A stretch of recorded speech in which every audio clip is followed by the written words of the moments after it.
revolution. And one of the young leaders that has come onto my radar is a young man in Ireland. Sorry, in Ireland. England's on my mind because of Brexit. But in Ireland, by the name of Adam Wells, who reached out to me. He's 16 years old, and he's a journalist. He's one of the new generation, the generation that supports Bernie Sanders. We know by a 2-to-1 margin. He is an amazing young man. Who has created a website called The Progressive Brief. It's a new site. He had a site previously to that, and you can watch his whole interview on feeltheburn.tv. But I pulled together a couple of minutes of Adam in the discussion that we had. We talked about Bernie or bust and what our way forward is now that Bernie Sanders is, probably not going to win the nomination. And how do we move forward and what it means for his generation and this generation and the revolution in general. So, Richard, if you're able to find that vid, we are good to go. So I will just go ahead and go right into it. Great. This is Adam Wells, The Progressive Brief. I really understand the sentiment which Bernie or bust encapsulates, but the way I personally would view it is that when I look at Keith Mundy in Ohio, when I look at Alex Law, who ran in New Jersey, Lucy Flores in Nevada, Zephyr Teachout, who's running in New York, as is Eric Kingston, and all these progressives standing up as a result of Bernie's revolution, running for office on both a federal level and also state level, and that's really inspiring to me. One point I would make is that when the most common description of these individuals is not Sanders Greens or Sanders Progressives, it's actually Sanders Democrats, and I think that is telling in itself that is the word that we used to describe these people.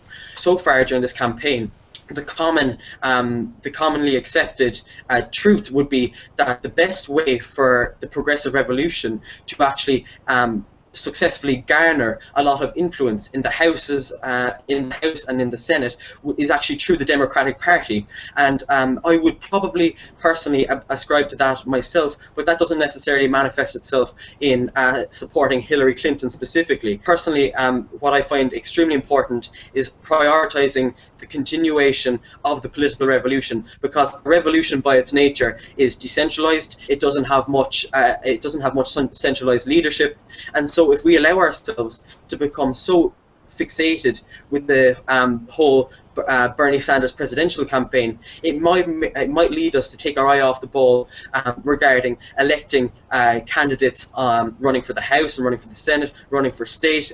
So when someone is going to vote for Bernie Sanders, they're voting for the policies associated with Bernie Sanders and his extremely policy-orientated campaign. I wrote an article personally just last week on how the main division between the demographic support for Hillary Clinton and that of Bernie Sanders is not race, it's not gender, which is the common misconception. Right. It's actually age. Yeah. It's not just my personal opinion. Analyst after analyst has said that the Bernie Sanders of 2020 or the Bernie Sanders of 2024 is very likely to win because the policies of his campaign are going to live on, and as people become older, they are more likely to vote. Subsequently, more younger Bernie Sanders supporters are going to be older and therefore more likely to vote.